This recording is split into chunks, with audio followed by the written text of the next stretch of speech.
ইসলামের এক নাম্বার খলিফা কি নাম? হযরত আবু বকর সিদ্দিক রাদিয়াল্লাহু তাআলা। তিনি নেতা হিসেবে কেমন ছিলেন আমি একটু বলবো। আমার ভাইরা গভীর মনোযোগ দিয়ে শুনবেন। বিশ্বনবীর ইন্তেকালের পরে হযরত আবু বকর সিদ্দিক রাদিয়াল্লাহু তাআলা ইসলামের এক নাম্বার খলিফা হওয়ার পরে তিনি 2 বছর 3 মাস ক্ষমতার চেয়ারে বসেছিলেন। কথাগুলো বোঝার চেষ্টা করবেন। 4টি ঈদের রাত পেয়েছিলেন। একদিন ঈদের রাত মসজিদে নববী থেকে সমস্ত সাহাবীরা বের হয়ে চলে গেছে। হযরত আবু বকর সিদ্দিক রাদিয়াল্লাহু তাআলা সিজদায় লুটিয়ে বলেন, চোখের পানি ছেড়ে দিয়ে কান্না করতেছেন আর আল্লাহর কাছে বলতেছেন, আল্লাহ আগামী কালকে ঈদ, কার ঘরে খাবার আছে কার ঘরে খাবার নাই, কে সুখে আছে কে দুঃখে আছে আমি জানি না।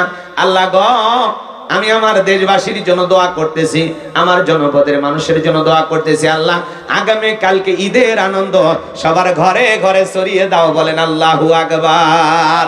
নেতা কারে বলে? জনগণের জন্য ঈদের রাত্রিতে হাত তুলে আল্লাহর কাছে দোয়া করে বলে, আল্লাহ এদেশের মানুষের ঘরে ঘরে আনন্দ ছড়িয়ে দাও, ঘরে ঘরে সুখ শান্তি পৌঁছায়া দাও। আর আমরা সমাজে দেখি এমন নেতা আছে ঈদের আগে বিদেশে চলে যায় মার্কেট করার জন্য। কথা বলেন ঠিক কি না?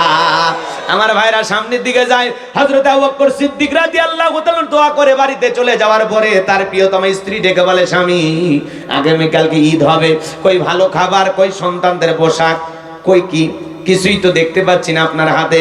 হযরত আবু বকর ডেকে বলে, বিবি রে, যেই রাষ্ট্রের নেতা এখন পর্যন্ত জানতে পারে নাই কার ঘরে খাবার আছে কার ঘরে খাবার নাই, সেই রাজ্যের নেতার বাড়িতে এত ঈদের আনন্দ করার কোনো প্রয়োজন নাই। বলেন আল্লাহু আকবার। হযরত আবু বকর সিদ্দিক রাদিয়াল্লাহু তাআলার স্ত্রী ঘর থেকে কিছু জব পাতা খেজুর একটা টোকলা বেঁধে স্বামীর হাতে দিলেন, দিয়ে বলে, স্বামী গো, এগুলো কোথাও বিক্রি করে হলেও সন্তানদের জন্য ভালো পোশাক আর খাবারের ব্যবস্থা করেন। হযরত আবু বকর সিদ্দিক রাদিয়াল্লাহু তাআলা খাবারের টোকলাটা নিয়ে অর্থমন্ত্রী আসলামের কাছে চলে গেলেন। যা বলে, আসলাম রে, এখন পর্যন্ত যে সমস্ত গরিবদের তালিকা অনুযায়ী খাবার পৌঁছায় না, এখান থেকে কিছু টোকলা বেঁধে বেঁধে খাবারগুলো তাদের ঘরে পৌঁছায় দাও। বলেন আল্লাহু আকবার। নেতা কারে বলে? নিজের ঘরের খাবার নিয়ে যা জনগণের মুখে তুলে দেয়। বলেন আল্লাহু আকবার। আদর্শ নেতা কারে বলে? ইসলামিক নেতা কারে বলে? বোঝার চেষ্টা করেন। নিজের ঘরের খাবার জনগণের মুখে তুলে দেয়, আর ওরা জনগণের খাবার নিজে আরাম করে খায়। জনগণ ডাস্টবিনের খাবার করে খায়, ওরা চাইনিজ খায়, ফ্লাই খায়, কাবাব খায়, তেহরি খায়, নিহরি খায়, বিরিয়ানি খায়, ফাস্টফুড খায়, নানান ধরনের রং বেরঙের খাবার খায়। কথা বলে ঠিক কিনা? এদেশের এমনও মানুষ আছে ডাস্টবিনের খাবার করে খায়। সমাজে এমনও মানুষ আছে 200 টাকা 500 টাকার বিনিময়ে তার ইজ্জতটা বিক্রি করে পেটের খাবার জোগাড় করে। কথা বলে ঠিক কিনা? বড় বড় কথা বলা যায়, কিন্তু সমাজে এগুলো বাস্তবায়ন করা কঠিন। কথা বলে ঠিক কিনা? কষ্ট হচ্ছে আপনাদের? বিরক্ত হইতেছেন? আমার ভাইয়েরা, এই কথাগুলো বলে অনেকের কষ্ট হবে, কিন্তু আমি আপনাদেরকে বলে যাই, হক কথা বলাই লাগবে। কথা কয় না? বিরক্ত হচ্ছেন আপনারা? হযরত আবু বকর সিদ্দিক রাদিয়াল্লাহু তাআলা একদিন আসরের নামাজ পড়ার পরে তাকায় দেখেন একটা বৃদ্ধ মহিলা কুঝে লেগেছে, লাঠিতে ভর দিয়ে চলতেছেন, মাথার উপরে বিশাল বড় একটা টোকলা। বুড়ি মহিলাকে পিছন থেকে সালাম দিলেন, আসসালামু আলাইকুম। ও বুড়িমা থেমে যান। মহিলা থেমে গেলেন। হযরত আবু বকর যায় বলে, মা এই টোকলাটা নিয়ে কোথায় যাচ্ছেন? যাইতে আপনার কষ্ট হইতেছে? মহিলা ডেকে বলে, হ্যাঁ বাবা, কষ্ট হইতেছে। এইবার হযরত আবু বকর সিদ্দিক রাদিয়াল্লাহু তাআলা ইসলামের এক নাম্বার খলিফা ডেকে বলে, মা টোকলাটা আমার কাঁধে দেন। কাঁধে টোকলা নিলেন। বুড়ি মহিলার ঘর পর্যন্ত টোকলাটা পৌঁছায়া দিয়া জিজ্ঞাসা করে, মা এই দুনিয়ার জমিনে আপনার কে কে আছে? মহিলা কাঁদতে কাঁদতে ডেকে বলে, খলিফা আমার দুনিয়াতে স্বামী নাই, সন্তান নাই, আল্লাহ ছাড়া অভাগীকে দেখার আর কেউ নাই। ও বুড়িমা, আপনার দিনকাল কিভাবে চলে? ভদ্র মহিলা জবাব দিয়ে বলে, বাবা মানুষের দ্বারে দ্বারে যায়, কেউ যদি আমাকে একটু সহযোগিতা করে সেগুলো খেয়ে আমার দিনকাল চলে যায়।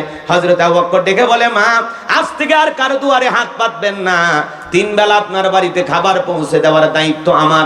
মনে করেন আমি আপনার সন্তানের মতো। বৃদ্ধ নারী ডেকে বলে, বাবা তুমি কেন আমার ঘরে খাবার পৌঁছায় দিবা? হযরত আবু বকর ডেকে বলে, মা মনে করেন আমি আপনার সন্তানের মতো 3 বেলা খাবার পৌঁছায় দেব।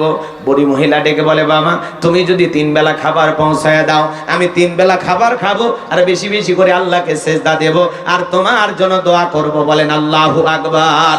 হযরত আবু বকর সিদ্দিক রাদিয়াল্লাহু তাআলা নিয়মিত মহিলার বাড়িতে খাবার পৌঁছাইতে লাগলেন।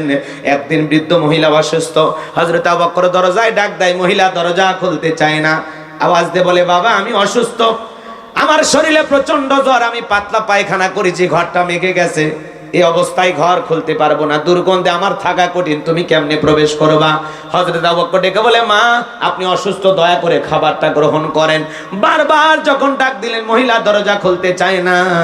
হযরত আবু বকর ডেকে বলে, মা দয়া করে দরজাটা খুলে দেন, আমার এই খাবারটা গ্রহণ করেন। বারবার যখন মা বলে ডাকতেছেন, বুড়ি মহিলা দরজা না খুলে থাকতে পারলেন না। এইবার দরজা যখন খুলে দিলেন, হযরত আবু বকর সিদ্দিক রাদিয়াল্লাহু তাআলা খাবারের টোকলাটা হাতে দিয়ে বলে, মা এই খাবারটা আপনি গ্রহণ করেন আর আপনার ময়লা মাখা পায়খানা কাপড়টা, ময়লা মাখা পায়খানা মাখা কাপড়টা আমি ঝর্ণার পানি থেকে পরিষ্কার করে এনে দেই। বলেন আল্লাহু আকবার। এমন চরিত্র কি বাংলাদেশের কোন মেম্বারের পাওয়া যাবে? ওপরের গুলো নাই বা বললাম, এ বাজান গো আমার, সমাজে শুধুমাত্র বলে গরিব দুঃখীর কাজ করতে চায়, গরিবের বন্ধু হতে চায়, জনসেবা করার সুযোগ দেন। আসলে মূল কথা তা না, ওদের স্লোগান হলো একটাবার আমার জীবনের উন্নয়ন করার সুযোগ দেন। আপনার কতটুকু উন্নয়ন হবে জানি না, আমার জীবনের উন্নয়ন করতে চাই। কথা বলেন ঠিক কিনা? এই জন্য সেই লোকের সাইকেল কেনার টাকা নাই, সেই লোক এখন মোটর সাইকেল নিয়ে ঘরে, দামি গাড়িতে ঘরে, ঢাকা শহরে বাড়ি বানায়। কথা বলেন ঠিক কিনা?